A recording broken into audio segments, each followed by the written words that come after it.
주제 말씀이 바로 이 말씀입니다. 같이 읽겠습니다. 시작.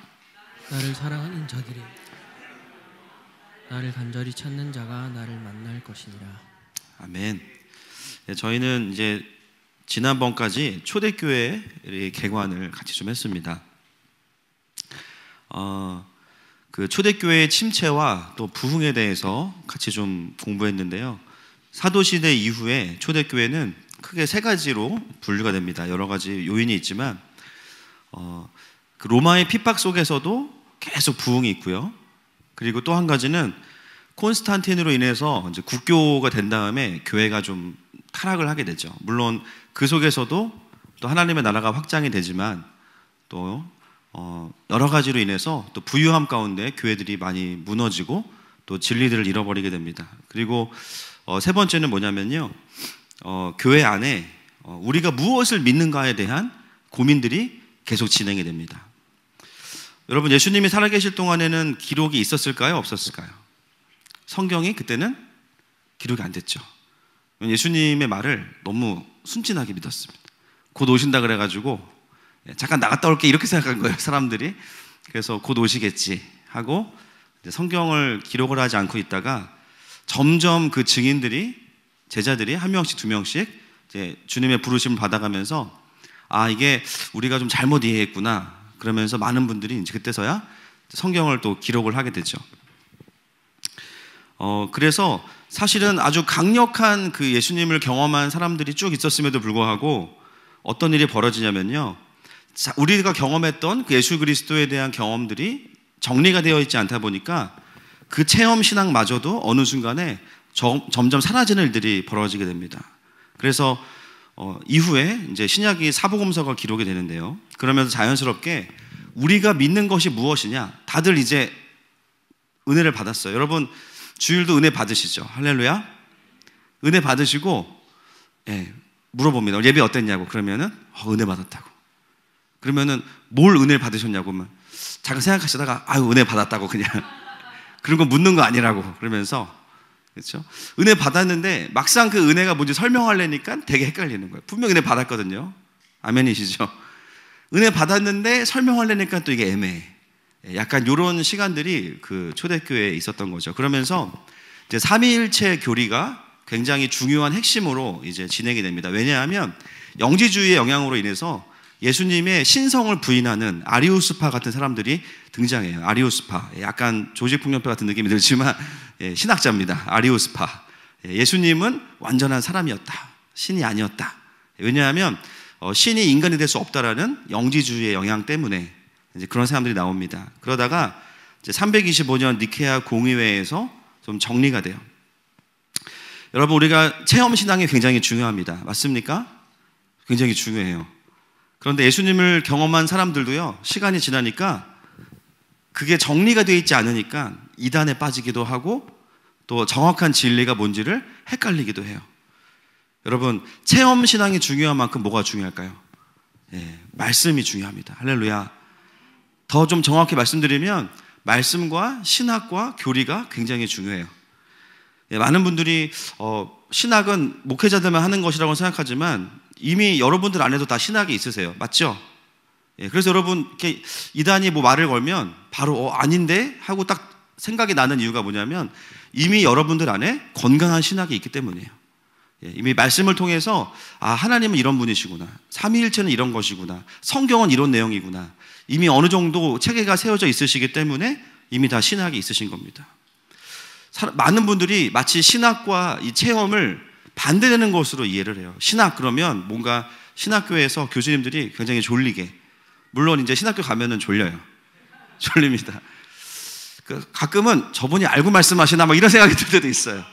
삼위일체를 너무 무미건조하게 그냥 막 주님도 와서 주무실 정도로 하시는 분들이 계시는데, 그래서 뭔가 신학 그러면 재미가 없고 책이 두꺼워야 되고 다 파악하기는 어렵고 이렇게 생각하는 분들이 있고요. 체험 신앙 그러면 신학은 모르겠다, 그냥 응답, 뭐 산기도, 이런 이미지만 떠오르는 경우가 있죠. 그런데 여러분 이미 알고 계시듯이 여러분 신학과 체험은 같이 가야 됩니다.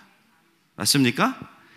심지어 같이 가는 수준이 아니라 말씀의 깊이와 신학의 깊이가 깊어질수록 하나님을 더 깊이 경배하게 돼요. 더 하나님을 발견하게 됩니다. 그래서 말씀의 깊이가 깊어지는 만큼 우리의 예배의 깊이가 깊어지고 우리가 경험하는 하나님이 어떤 분이신지를 더 잘 알게 됩니다. 이런 밸런스가 초대교회에는 조금 잘 맞지 않았던 것 같아요. 그러면서 우리가 이제 지지난주에 봤던 것처럼 황제 중에 어떤 황제가 나옵니까? 줄리아누스가 나오죠. 아주 그 심플라톤주의로 무장하고 아주 정책적으로 전략적으로 기독교를 이제 말살시키려고 딱 달려드는 황제가 바로 줄리안이었습니다. 교회를 근본적으로 해체하는 작업을 하게 되고요. 근데 놀라운 것은 뭐냐면 그렇게 아주 완벽하게 정말 딱 틀을 짜가지고 들어왔는데 3년밖에 통치를 못해요. 3년밖에. 그리고 전쟁터에서 죽게 됩니다. 그래서 원래 줄리엔이 했던 계획은 뭐냐면 더 이상 하나님을 표현할 수 있는 다음 세대가 일어나지 못하도록 하는 게 전략이었는데요. 3년 만에 그 전략들이 다 무너지게 됩니다. 그러면서 굉장히 아이러니하게도 초대교회의 마무리를 누가 하게 되냐면요, 삼위일체의 교리를 완성한 아주 대교부가 있습니다. 누굴까요? 여러분 들어보셨을 거예요. 성 어거스틴입니다. 어거스틴이에요. 어거스틴은 고대 철학과 기독교를 완전히 집대성해서 전무후무한 아주 삼위일체의 교리를 완벽하게 설명해내고 지금도 많은 신학의 근간을 이 어거스틴을 통해서 우리가 보게 됩니다. 놀라운 것은 뭐냐면요, 동방교회의 전통과 서방교회의 신학을 완전히 융합을 시켜요. 그래서 균형을 딱 잡아냅니다. 그러면서 중세시대 이후에 신학의 근간을 이루는 사람이 바로 어거스틴입니다. 삼위일체 교리, 교회론, 죄와 은혜, 기독교의 역사, 철학 이런 것들이 가장 큰 업적이 되죠. 그리고 사실 도시선교의 개념을 가장 먼저 책으로 쓴 사람이 누굴까요? 어거스틴이에요. 신국론, 하나님의 나라와 어둠의 나라의 전쟁에 대한 이야기들을 어거스틴이 합니다. 그래서 우리 교회에 아주 신학적인 토대를 마련해 주신 분이 어거스틴입니다. 그러니까 하늘마음교회는 굉장히 오래된 교회예요. 할렐루야. 그죠? 생긴 지는 얼마 안 됐지만 이미 엄청 오래전부터 준비된 교회입니다. 그래서 오늘은 우리가 이 어거스틴의 출생과 또 회심의 과정을 좀 보려고 합니다. 그가 쓴 책들을 이제 우리가 공부하게 되면 또 신학과 체험이 분리가 될 수 있어요. 그래서 그것은 오늘 우리 금요 집회에 맞지 않습니다. 그래서 그 부분보다는 하나님께서 어떻게 그 중세 시대를 시작하고 초대교회에 마무리하는 타이밍에 왜 어거스틴을 어떻게 세우셨는지에 대한 부분을 보면서 이제 하나님의 일하심을 좀 나누려고 합니다. 어거스틴은요, 어디서 태어났냐면 북아프리카의 타카스라는 곳에서 태어났습니다. 아버지는 패트릭이라는 사람인데요, 죽기 전에 이제 회심을 한 분이에요. 그러니까 예수님 안 믿으시다가 이교도였어요. 그러다가 죽기 전에 이제 회심을 하고, 이제 어거스틴 하면 가장 이제 인상 깊은 게 누구냐면 그 어머니예요. 모니카라는 여인인데요, 아주 독실한 크리스찬입니다. 거의 어거스틴은 이 엄마의 기도로 제가 봤을 땐 컸어요. 여러분, 엄마의 눈물의 기도는 무조건 하늘로 올라갑니다. 아멘이시죠? 어머니가 하여튼 이 아들을 정말 기도로 키우셨어요. 그리고 이 어머니가 엄청난 수제입니다. 엄청난 수제. 어거스틴이 주로 누굴 닮았냐면 이제 엄마를 많이 닮았어요. 그래서 종교심도 많고 굉장히 똑똑하고, 젊은 시절에 어거스틴은 처음부터 예수님을 이제 알았던 것이 아니라 굉장히 방탕한 생활을 했습니다. 이미 19세 때부터 방탕한 생활을 시작했고요. 10년 동안 29살까지. 그러면서도 진리에 대한 고민들을 참 많이 하게 돼요. 그래서 처음 그가 이제 입문한 종교가 기독교가 아니고 어디였냐면 마니교라고 하는데요, 그 조로아스터교라고 합니다. 이 만이라는 사람이 이제 이라크에서 태어나서 만든 종교입니다. 여러분 참고로 지금 그 마니가 아니에요. 헷갈리시면 안 돼요. 아, 그 마니가 그 만인가 보다 그러시면, 그 내용도 되게 비슷해요. 본인이 뭐 보혜사라고 하고 비슷해요, 좀 약간. 근데 이제 토종 마니분과 이 마니분은 다릅니다.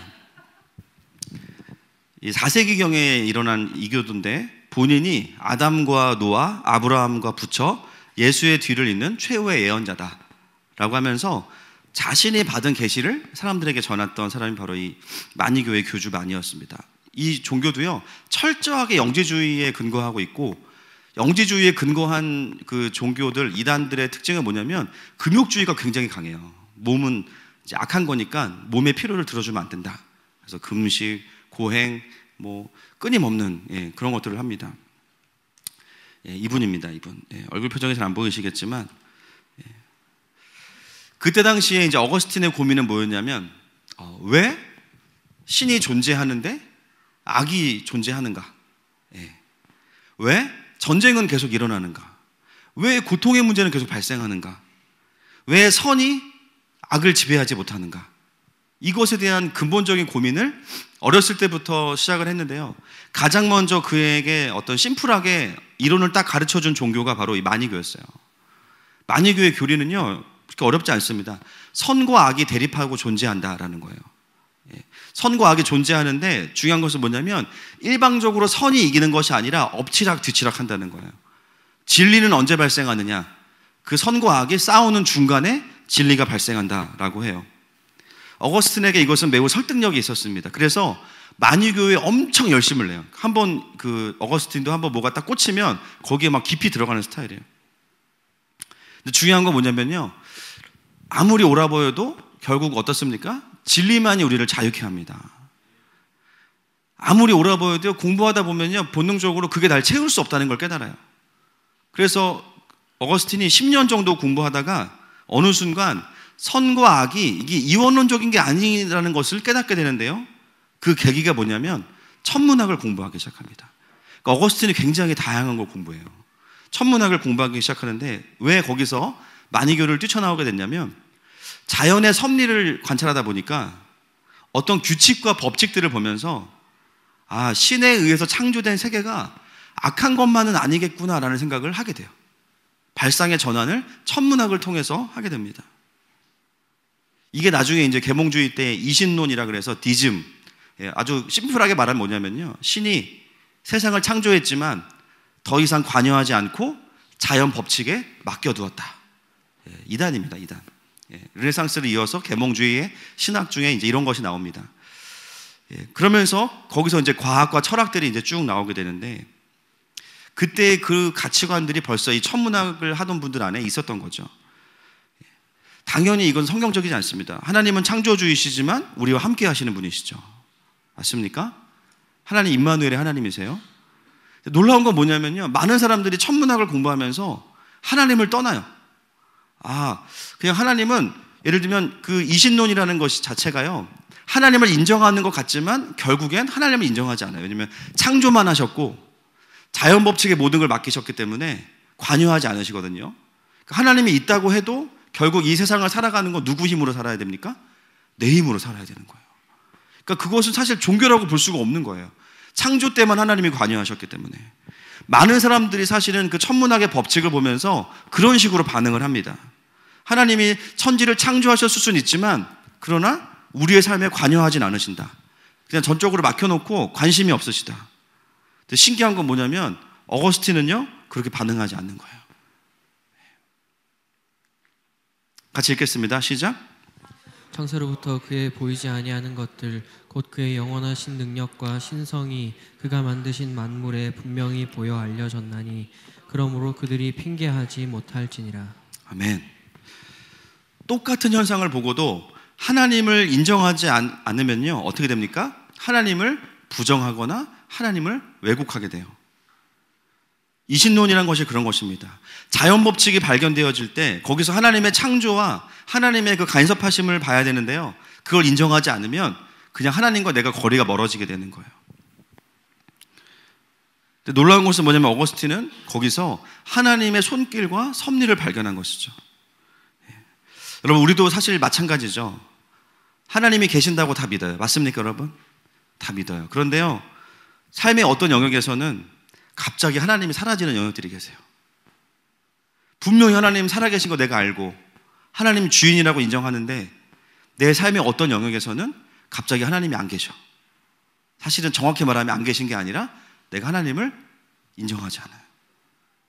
하나님을 인정하지 않으면 거기는 중립적인 상태로 있는 것이 아니라 그 세계를 다스리는 어떤 세상의 논리나 법칙으로 다스려진다고 생각합니다. 그러니까 거기서는요, 믿음을 사용하는 게 아니라 그 법칙 아래에서 그냥 살아간다고 믿는 거예요. 요즘에 많은 청년들이 쓰는 말이 있습니다. 유리천장이라는 말을 되게 많이 써요. 들어보셨어요, 여러분? 뭔가 금수저 들어보셨습니까? 뭔가 내가 자본이 없으면 더 위로 못 올라간다. 그리고 유리천장이 있어서 내가 더 올라갈 수 없다. 여러분, 성경에 그런 개념이 있나요? 유리천장? 없죠. 성경의 개념은 뭡니까? 먼저 그의 나라와 의를 구하라. 그리하면 너희에게 이 모든 것을 더하리라. 유리천장 없어요. 근데 많은 사람들이요, 어떤 영역에서는 하나님을 인정하지 않는 단어들을 가지고 살아요. 어디서 왔는지 모르겠어요. 그런데 어느 순간 그런 단어들이 청년들에게 절망감을 줍니다. 난 안 될 거야. 맞아. 난 유리천장이 있어. 나는 금수저가 아니야. 나는 흙수저야. 안 될 거야. 성경을 보면 볼수록 깨닫는 것은 뭐냐면요, 하나님께서 달란트를 주신 대로 수고한 자들에게 주시는 은혜가 뭐냐면, 아무것도 하지 않은 자의 것을 뺏어다가 열심히 한 사람에게 주세요. 할렐루야. 여러분, 이게 무엇을 의미합니까? 하나님 앞에서 부르심을 따라 성실하게 움직이는 자들에게 하나님은 계속해서 공급하신다는 거예요. 아멘이시죠? 세상의 메시지와 충돌합니다. 근데 의외로 많은 부분에서 우리가 하나님의 주인 되심을 누리지 못하는 영역들이 참 많아요. 때로는 남편을 바라보면서 바뀌지 않을 거야. 아내를 바라보면서 바뀌지 않을 거야. 때로는 세상을 바라보면서 또 이러다 말겠지. 때로는 내 삶의 어떤 영역들을 향해서 또 이러다 말겠지. 이런 부분들이 참 많습니다. 여러분, 성령 충만이 무엇입니까? 우리가 예배 중에 깊은 은혜로 아주 가득 채워지고 기뻐하는 것도 성령 충만이지만, 내 삶의 모든 영역에서 하나님의 주권이 인정되는 것입니다. 그리고 하나님의 일하심을 보는 것입니다. 그러면요, 어떤 영역은요, 그게 쉬워지는 영역이 있어요. 전보다는. 그런데 어떤 영역은 좀 오래 걸리는 영역이 있어요. 그럼 포기하지 않아야 돼요. 맞습니까? 계속해서 그 영역을 가지고 하나님 앞에 나아가십시오. 하나님, 내가 이 부분에서 주의 영광을 보기 원합니다. 그게 사업이든 기도든 내 진로든 어떤 부분이건 여러분, 그 분야에 있는 골리앗과 싸우십시오. 어느 순간 하나님께서 그곳에서 여전히 하나님의 하나님 되심을 드러내실 것입니다. 그래서요, 모든 영역의 주인 되신 하나님을 경험하는 분들은 모든 영역에서 경배가 있겠죠. 여러분, 하나님은 교회 안에만 계신 것이 아니라 우리의 모든 인생 가운데 함께 하십니다. 오늘 그 은혜가 있기를 축복합니다. 어거스틴은 이제 이것이 계기가 되어서 이제 만이교를 나와야 되는데요, 만이교에서 어거스틴이 너무 열심히 한 거예요. 그래서 어떻게 했냐면, 너에게 교주 바로 밑에, 뭐라고 해야 될지 모르겠어요. 부교주? 뭐라고 해야 될까요? 수석 부교주? 뭐라고 해야 될지 모르겠습니다. 가장 높은 자리를 주겠다, 이런 제안을 해요. 10년 동안 있으면서 기본적으로 어거스틴 자체가 굉장히 좀 뛰어난 사람인 것 같아요. 그렇지만 이제 거절하고 만이교와는 이제 영원히 결별을 하고 나옵니다. 그 다음에 만나는 학문이 뭐냐면 플라톤주의와 신플라톤주의예요. 여러분, 떠오르는 사람 있으시죠? 신플라톤주의, 줄리아누스입니다. 똑같은 신플라톤주의를 공부합니다. 놀라운 것은 뭐냐면요, 줄리에는 그것을 가지고 교회를 어떻게 없앨까를 적용한다면, 플라톤은요 점점 더 그것을 가지고 하나님이 계신다는 쪽으로 사용하기 시작해요. 놀랍게도 만이교에서 배웠던 잘못된 이원론을 극복하는 데 사용합니다. 그러면서 영적인 실체인 하나님은 계신다, 정신세계가 아니라, 플라톤은 그것을 정신세계라고 이야기했는데 절대자는 계신다, 이렇게 마음이 바뀌기 시작하고요, 어둠의 개념을 선과 악으로 보지 않고 어떻게 보기 시작했냐면, 절대자가 존재하지 않는 결핍을 어둠이라고 정의하기 시작해요. 우리가 어둠을 뭐라고 이야기하냐면 빛의 결핍, 부재. 어디서 많이 들어보셨죠? 늘 저희 교회에서 하는 말입니다. 악의 개념을 어떤 실체로 규정할 수도 있지만 절대자로부터 멀리 떨어져 있는 것으로 이해를 하기 시작해요. 참 신기한 것은 뭐냐면, 정작 그 철학을 만든 플라톤이나 플로티누스는 그 하나님을 몰랐습니다. 이게 참 신기합니다. 그냥 하나님의 자리를 어떤 순수한 정신, 이데아 이렇게 딱 해놨는데요, 어거스틴은 그 자리에 하나님을 탁 갖다 두는 거예요. 신기한 것은 뭐냐면, 어거스틴은 어떤 종교에 가든지 누구를 만나든지 그의 그 인생의 항로는 어떻게 되냐면 점점 더 누구와 가까워질까요? 하나님과 가까워지는 거예요. 물론 아직 구원의 계시까지는 못 갔지만 신기한 거죠. 여러분들이 그렇죠, 어디 놀러 가서 뭐 화계사 주지스님 만났어요. 막 대화를 했어. 결론이 뭐야? 아, 하나님은 계시겠다. 스님은 황당하겠죠. 그렇죠? 그래서 인사하고 교회로 가는 거예요. 또 천주교회 가서 막 얘기하다 보니까 어쩌면 예수님이 구원자시겠다 느끼는 거예요. 또 거기서 이제 인사하고 또 이제 교회로 가는 거죠. 뭐 신천지를 만나고 누구를 만나고 신기하게 뭐냐면 어떤 사람들은 잘못된 길로 가는데요. 끊임없이 하나님을 향한 추구함을 가지고 있는 사람들은 하나님이 희한하게 뭐냐면 하나님께로 이끌어 가세요. 할렐루야. 네, 참 신기합니다. 제가 이 어거스틴을 보면서 참 우리가 봐야 될 것이 뭐냐면 하나님 앞에서 내가 들으려는 태도가 있느냐의 문제입니다. 누군가는 하나님을 알 수 없어서 만든 철학인데 하나님을 간절히 찾기 원하는 누군가에게는 오히려 하나님을 향해서 걸어가는 징검다리가 돼요. 이것은 이론의 문제가 아니라 결국은 뭐냐면 마음의 태도의 문제입니다. 여러분, 신앙생활은 자세가 중요합니다. 아멘이시죠? 여러분, 골프도 뭐가 중요하시다고요? 치시는 분들, 저는 안 쳐서 몰라요. 자세가 중요해요. 탁구도 자세가 중요합니다. 네, 신앙생활 자세가 중요해요. 하나님 말씀을 들을 때 하물며 어떻게 했습니까? 하나님의 말씀을 듣기 원하는 사람들에게는 하나님의 말씀이 들려요. 오늘 예배 가운데 하나님 나에게 무엇을 말씀하실까 기대하는 사람에게는 하나님이 말씀하십니다. 늘 뭐라고 말씀하세요? 들을 귀 있는 자는 들을지어다. 우리가 귀가 없어서 못 듣는 게 아니라 들을 귀가 없어서 못 듣는 거죠. 오늘도 우리가 주님 앞에서 깊이 들으실 수 있는 저와 여러분 되시기를 축복합니다. 여러분, 이런 상황을 계속 어거스틴이 10년 넘게 보내고 있잖아요. 누가 속이 터질까요? 누가 속이 터질까요? 모니카가 속이 터지겠죠. 아니, 예수님 믿으면 될 거 아니야. 많이 교회 갔다가 플라톤 배웠다가 막 철학을 했다가 막 천문학을 했다가 얼마나 속이 터지겠어요. 곧장 하나님 앞으로 가면 끝날 일인데 기어코 자기가 생각한 대로 가보겠다고 여기저기 방황하는 거예요. 그러던 그 어거스틴의 방황이 언제 끝나냐면 30세가 되던 해에 그 방황이 1차 마무리가 됩니다. 어떤 일이 있었냐면 당대 최고의 설교가인 엠브로스라는 사람이 있습니다. 제가 보니까요, 그 역사적으로 그렇게 나와 있지는 않지만 문맥으로 유추할 수 있는 것은 그 전까지 어거스틴이 설교를 안 들은 게 아니에요. 제가 보니까 들었는데 양해 안 찬 거야. 제가 보니까. 네. 뭐야, 설교하는데 네이버 위키백과를 얘기하네. 저거는 수준이 낮은데? 이럴 수 있는 거예요. 그동안 설교를 안 들은 게 아니고 하나님에 대해서 공부를 안 해본 게 아닌데 뭔가 자기가 느끼는 것과 다르다고 생각하는 거예요. 그러다가 그가 누구를 만나냐면 엠브로스를 만나면서 처음으로 어떤 경험을 하냐면요, 설교가 들리는 거예요. 자기한테 기독교의 메시지가 굉장히 웅변적이고 굉장히 지적일 수 있구나 라는 것을 처음으로 들은 거예요. 여러분, 그런 경험 없으십니까? 신앙생활 오래 하면서 주로 이제 남자분들이 많이 그러시는데 성경 찾고 고개 숙였다가 축도 때 올라오시는 분들이 계세요. 놀랍습니다. 축도할 때 정신이 영이 돌아와서 탁 이제. 근데 어느 순간 그렇게 신앙생활을 하다가 하나님이 작정하심이 있어요. 할렐루야. 어느 순간 말씀이 들리는 시간들이 와요. 그죠? 말씀이 들리네? 이게 그런 뜻이구나. 하나님이 나한테 말씀하시네. 내가 고민했던 거를 설교 시간에 말씀하시네. 와, 신기하다. 이런 경험들을 하기 시작해요. 설교가 들리면서 기독교에 대한 복음에 대한 선입견이 깨집니다. 그동안 어머니가 얼마나 그 신앙이 좋아요. 모니카가 아침부터 말씀 보고 기도하는 엄마인데 생각해 보세요. 어거스틴한테 얼마나 압력을 넣겠습니까? 동네 유명하다는 목사님들 설교는 다 카톡으로 다 보내주고, 엄마의 카톡인데 이게 무슨 신학교도 아니고 막 설교만 계속 막 링크가 걸려 있어요. 거의 엄마의 카톡을 뭐 스팸 보듯이 막 그랬을 거 아니에요. 그래도 꿈쩍 않던 어거스틴에게 하나님의 때가 되니까 엠브로스의 설교가 그냥 다 들려진 거죠. 여러분, 우리에게 늘 이 복음에 대한 선입견이 늘 깨지기를 축복해요. 네. 언제 은혜를 받습니까?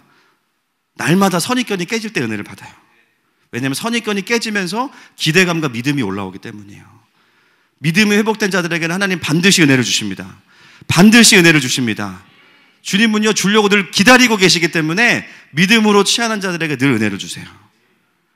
그것이 바로 영적인 각성이죠. 우리가 이 부흥의 원리에서 진짜 중요한 거, 영적인 각성. 그러한 은혜의 충격들이 오늘도 있기를 축복합니다.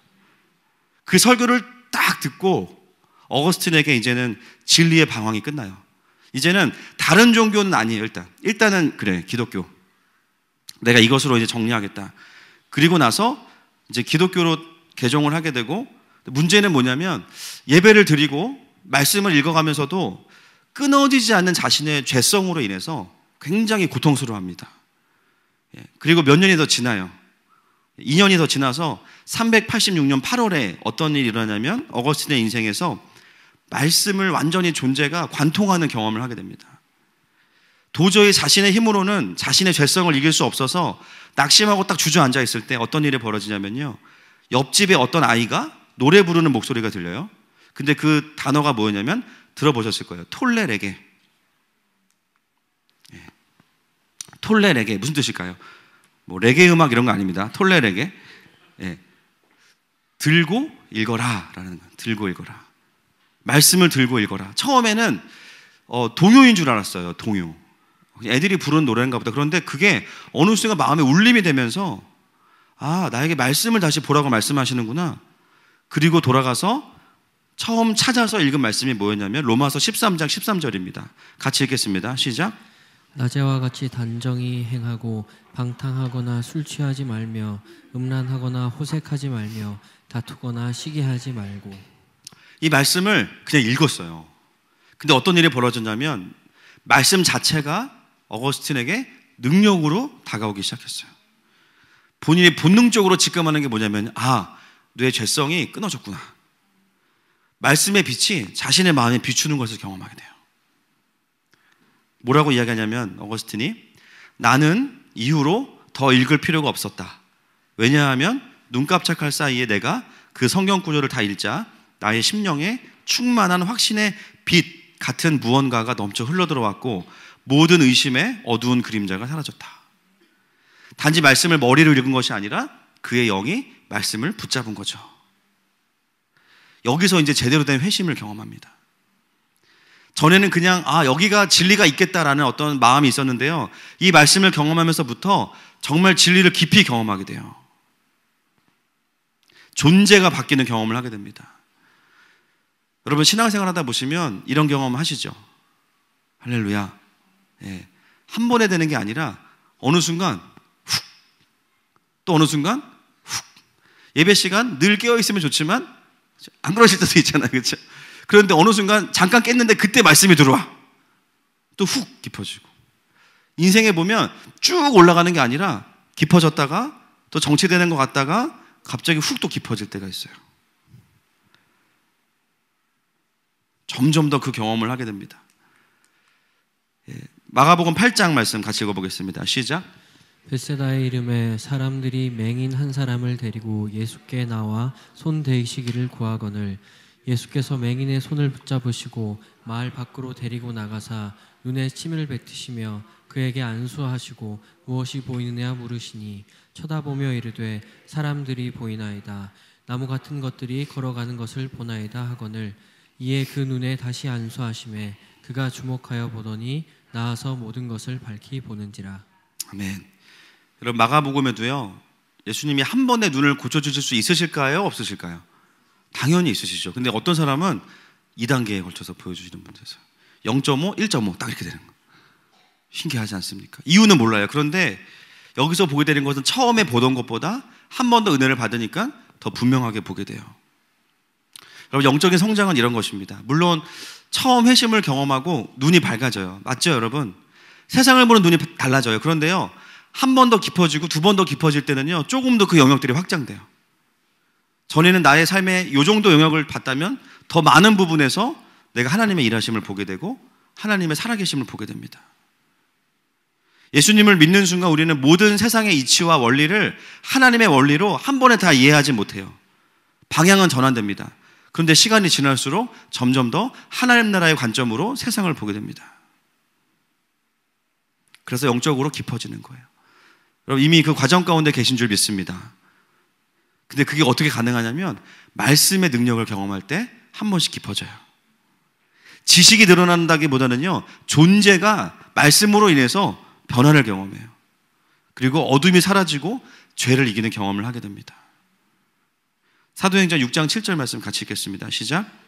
하나님의 말씀이 점점 왕성하여 예루살렘에 있는 제자의 수가 더 심히 많아지고 허다한 제사장의 무리도 이 도에 복종하니라. 주어가 되게 특별하죠. 하나님의 말씀이 살아있는 사람과 인격과 같이 하나님의 말씀이 왕성하. 여러분, 부흥은 무엇입니까? 하나님의 말씀이 왕성해지는 겁니다. 하나님의 말씀의 역사들이 계속해서 확장되어져 가는 것이 부흥이에요. 어떤 방식이 되었든지 간에 선포든지 성경 공부든지 개인 말씀 연구든지 말씀이 역사하기 시작할 때 진짜 제자들이 늘어가는 것입니다. 이것은 단순히 공부하는 게 아니에요. 말씀을 경험하는 거예요. 경험은 공부를 포함하지만 훨씬 더 전 존재적이고 강력한 것이죠. 어거스틴이 말씀 한 구절에 그냥 감동받은 것이 아니라 그 말씀이 어거스틴의 존재 안에 있었던 그 해결되지 않는 어둠과 막힘을 그냥 뚫어버린 거죠. 히브리서 4장 12절 말씀 읽겠습니다. 시작.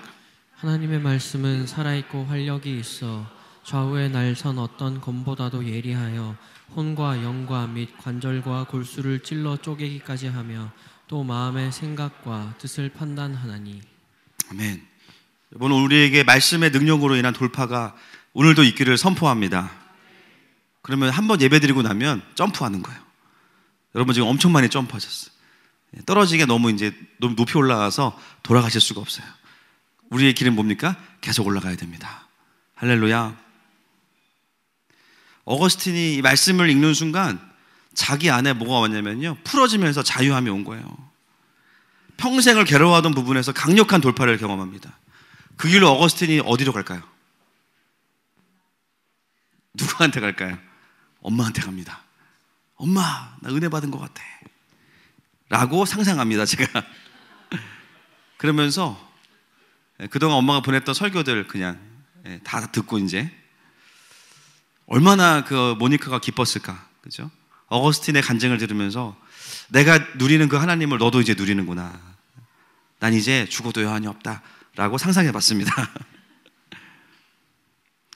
그 다음이 더 중요해요. 그 이후로 어거스틴은요, 자신이 그동안 공부했던 모든 철학들이 완전히 이게 종합이 되면서 하나님을 표현하고 하나님을 이야기하는 쪽으로 모든 이 지식과 이 신학들이 다 쓰임받게 됩니다. 그래서 자유의지에 대한 것도 어거스틴이 정리했고요, 삼위일체, 또 그가 쓴 유명한 책 고백록, 하나님 나라의 통째를 주고 있는 신국론, 수많은 책들을 기록하게 됩니다. 기독교 역사에 있어서 매우 강력한 신학자로서 쓰임받게 되고요, 그가 어거스틴 수도원이 세워지게 되는데요, 어거스틴의 수도원에서 나중에 누가 나오냐면 마틴 루터가 나오게 되는 거예요. 그리고 모든 부흥의, 모든 신학의 회복의 지점이 어디로 설정이 되냐면 어거스틴으로 설정이 되게 됩니다. 참 놀라운 것은 똑같은 신플라톤주의를 공부했는데 어떻게 이렇게 다른 결과들을 맺을 수 있을까? 무슨 차이가 있을까요, 여러분? 존재의 차이가 있는 거죠. 줄리안은 왜곡된 이 자아를요, 해결을 하지 못해서 그 모든 지식과 변증들을 다 하나님이 없다고 말하는 것에 사용합니다. 기독교를 부정하거나 기독교를 비판하거나 기독교를 끊임없이 고발하는 데 사용해요. 그러나 어거스틴은 그 안에 누가 계세요? 성령께서 계세요. 그 성령께서 어거스틴이 그동안 공부했던 모든 것들을 다 종합하셔가지고 하나님을 설명하고 하나님을 변증하는 데 사용하도록 바꾸십니다. 여러분, 제가 어거스틴을 보면서 제 마음 가운데 도전이 되더라고요. 여러분, 우리도 이렇게 살 수 있습니다. 아멘이 안 나오시나요, 여러분? 차거스틴, 그죠? 살 수 있어요. 뭐 김거스틴, 민거스틴 다 가능합니다.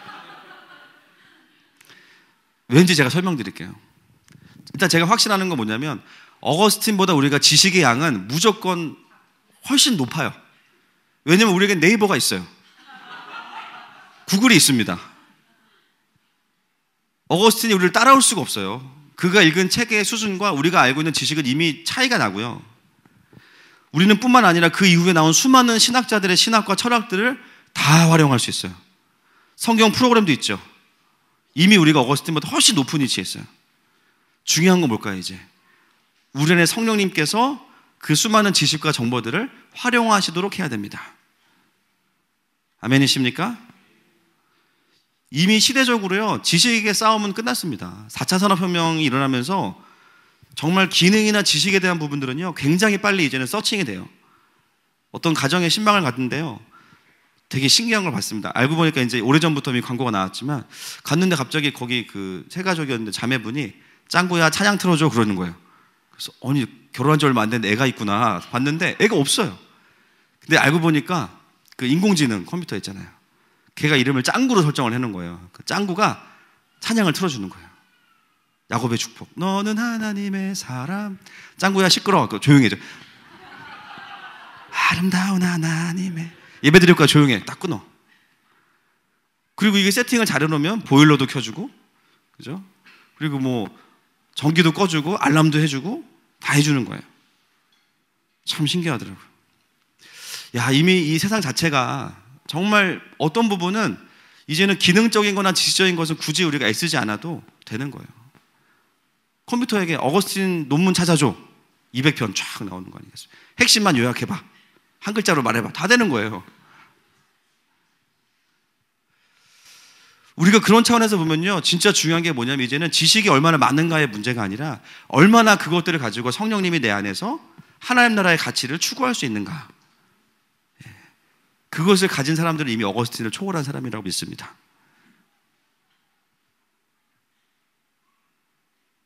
저는 어거스틴을 보면서 세상 사람들이 말하는 그 지식들을 가지고 오히려 그들에게 하나님을 전할 수 있다는 것 자체가 너무나 큰 도전이 됐어요. 여러분, 세상 사람들이 말하는 모든 가치관들이요, 오히려 그들을 향해서 복음을 전하는 도구가 되게 하십시다. 아멘이십니까? 제 친구 중에 다원주의가 강력한 친구가 있습니다. 다원주의 뭔지 아시죠? 모두가 다 진리니까 너만 진리라고 말하지 말으라고. 그게 다원주의 아닙니까? 제가 네가 말하는 것도 그 중에 하나니까 진리라고 말하지 말라고 얘기했어요. 이해되세요? 네가 말하는 것도 그 중에 하나야. 어떻게 그게 모든 걸 다 이야기할 수 있는 상위 개념이 될 수 없다. 애가 얼굴이 사색이 되는 거야. 그리고 나는 진리가 있다고 믿는다. 어떻게 생각하냐? 말 못하죠. 본인이 한 말에 본인이 걸린 겁니다. 여러분, 우리가 지식이 부족하거나 능력이 부족해서가 아니에요.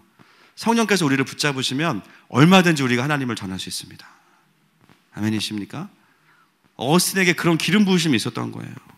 제가 말씀을 보면서 제가 그 어거스틴의 책에 손을 얹고 기도했어요. 하나님, 우리 하늘마음교회에 이런 창조적 통합 능력을 기름 부어 주십시오.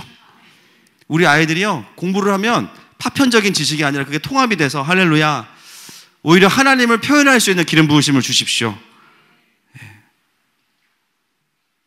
어쩌면 이 마지막 시대에 하나님이 쓰시는 그 하나님 나라 영적인 리더십에게 가장 필요한 부르심이 이런 거라고 저는 믿습니다.